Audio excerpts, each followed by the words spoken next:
What is up everyone? Welcome back to our YouTube channel. So for today's video, I'm going to teach you how you can easily add Ticketmaster tickets to Apple Wallet. Here's how you can easily add Ticketmaster tickets on your Apple Wallet. So in the Ticketmaster website, just make sure that you're logged into your account. Then once you're logged in, you should now be able to see the My Account icon. Just click on it and a window like this will pop up. All you have to do is just click on any link under My Tickets.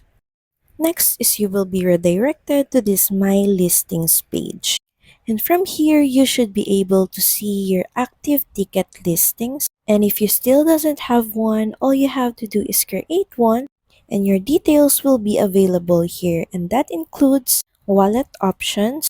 And from there, you should be able to see Apple Wallet. So that's pretty much it. Thank you very much for watching this video. I hope that you find this video helpful, and if you do, please don't forget to like, share, and subscribe to the channel. And I will see you again on the next one. Bye!